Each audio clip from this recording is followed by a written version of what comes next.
জনগণের ভোট কেন্দ্র জনগণই পাহারা দিক। সরকার এবং নির্বাচন কমিশনকে ধন্যবাদ এবং স্বাগত জানাচ্ছি যে তারা ইলেকশনের তফসিল ঘোষণা করেছে। আগামী 12ই ফেব্রুয়ারিতে বাংলাদেশ একটি সুন্দর নির্বাচন দেখতে যাচ্ছে। আমরা একটি কথা বলবো, সরকার এবং নির্বাচন কমিশনের নির্বাচন নিয়ে সদিচ্ছা রয়েছে, কিন্তু নিরপেক্ষতা এবং সক্ষমতার অভাব রয়েছে। আপনারা জানেন, নারায়ণগঞ্জে আমাদের 3 জনকে ছুরিকাঘাত করা হয়েছে। ঢাকা 2-এ এনসিপি নিউজ করার জন্য একজন সাংবাদিককে মারধর করা হয়েছে। আপনারা জানেন, বিভিন্ন জায়গায় আরও অস্ত্রের ঝনঝনানি আমরা শুনতে পাচ্ছি। আমরা এই ইলেকশনে সুষ্ঠু নির্বাচনের জন্য পেশিশক্তি, টাকার প্রভাব, গডফাদারের যে সংস্কৃতি আমাদের অতীতে নির্বাচনে রয়েছে, সেই সংস্কৃতি কতটুকু বন্ধ করতে পারবে সেই বিষয়ে নির্বাচন কমিশনের উপরে আমাদের যথেষ্ট সন্দেহজনক অবস্থান রয়েছে। এবং নির্বাচন কমিশন দলীয় প্রভাবের বাহিরে গিয়ে কতটুকু নিরপেক্ষ হতে পারবে সেই বিষয়ে আমাদের সন্দেহের জায়গা রয়েছে। এবং বর্তমান যে পরিস্থিতি রয়েছে, লটারির মাধ্যমে এএসপি ডিসি নিয়োগ করা হচ্ছে, কিন্তু সেটা জাতির সামনে সুস্পষ্ট করা হয় নাই কাদেরকে নিয়োগ করা হচ্ছে। এটা অস্বচ্ছ প্রক্রিয়ার মধ্যে করা হচ্ছে। এবং সরকার গণভোটের যে প্রশ্নবোধক চিহ্নগুলো রেখেছিল সেই বিষয়ে আমরা সুস্পষ্ট ব্যাখ্যা চেয়েছিলাম। আমরা এই পর্যন্ত কোনো সুস্পষ্ট ব্যাখ্যা পাইনি। নির্বাচনে আমরা যাচ্ছি, আমরা এই নির্বাচনে পুরো দেশবাসীকে বলবো, আপনারা ভোট কেন্দ্র জনগণের হোক। ভোট কেন্দ্র কোনো দলীয় গুন্ডা বাহিনী, সন্ত্রাসী, চাঁদাবাজি, যারা দুর্নীতি, মানি লন্ডারিংয়ের সাথে যুক্ত, তারা ভোট কেন্দ্রগুলো দখল না করুক। জনগণের ভোট কেন্দ্র জনগণই পাহারা দিক। এবং যে আইন শৃঙ্খলা রয়েছে সেই আইন শৃঙ্খলার আমরা যথেষ্ট সক্ষমতার পরিচয় দেখতে পাচ্ছি না। এবং আমরা এও বলে আসছি, বর্তমান যে নির্বাচন কমিশন রয়েছে তাদেরকে একটি পুনর্গঠনের কথা, কিন্তু তাদের অধীনে নির্বাচন আয়োজন হতে যাচ্ছে। তারা অনেক উদ্যোগ নিয়েছে প্রবাসী ভোটাধিকারের বিষয়ে, আমরা সেগুলোকে স্বাগত জানাচ্ছি।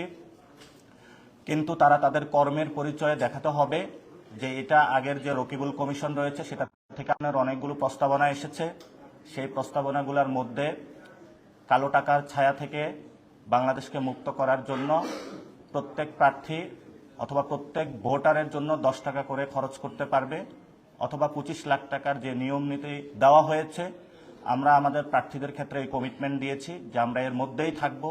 অন্যান্য প্রার্থী যারা রয়েছে নির্বাচন কমিশন আশা করি এই বিষয়টি নিশ্চিত করবে।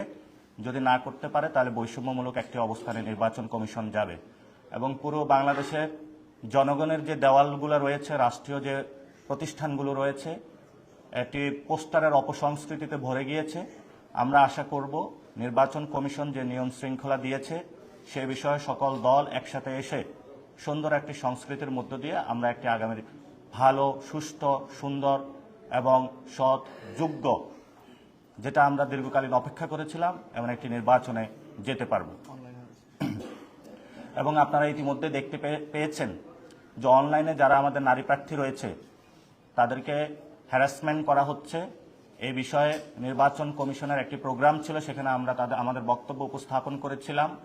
আমরা বলেছিলাম সাইবার বুলিং এবং অনলাইনে নারীদের হ্যারাসমেন্টের বিষয়ে তারা একটি মনিটরিং সেল গঠন করার জন্য। আমরা এই বিষয়ে এখন উল্লেখযোগ্য কোনো অগ্রগতি দেখতে পাইনি। আমরা আশা করব বাংলাদেশের যারা তরুণ এবং নারী সমাজ রয়েছে, যারা এই গণ অভ্যুত্থানে নেমে এসেছিল, তাদের প্রোটেকশনের জন্য একটি মনিটরিং সেল দ্রুত গঠন করা হোক, যেটার মধ্য দিয়ে আমরা নারীদেরকে অসুস্থ মস্তিষ্কের যে প্রতিনিয়ত নারীদের উপরে ভয়ঙ্কর রূপে আক্রমণ চালাচ্ছে সেটা থেকে আমরা মুক্তি পাব। এবং সর্বোপরি আমরা বলতে পারি এই ইলেকশনের মধ্যে নতুন একটি যুগে বাংলাদেশ প্রবেশ করতে যাচ্ছে। নির্বাচন কমিশনের সদিচ্ছা আমরা দেখেছি, সরকারেরও দেখেছি, কিন্তু আইন শৃঙ্খলা এবং সার্বিক পরিস্থিতি বিবেচনায় সরকার এবং নির্বাচনের কমিশনের আমরা দেখতে পাচ্ছি নিরপেক্ষতা এবং সক্ষমতার কিছু অভাব রয়েছে। আশা করব সরকার সেই বিষয়গুলো কাটিয়ে উঠে বাংলাদেশকে একটি সুন্দর নির্বাচন উপহার দিবে।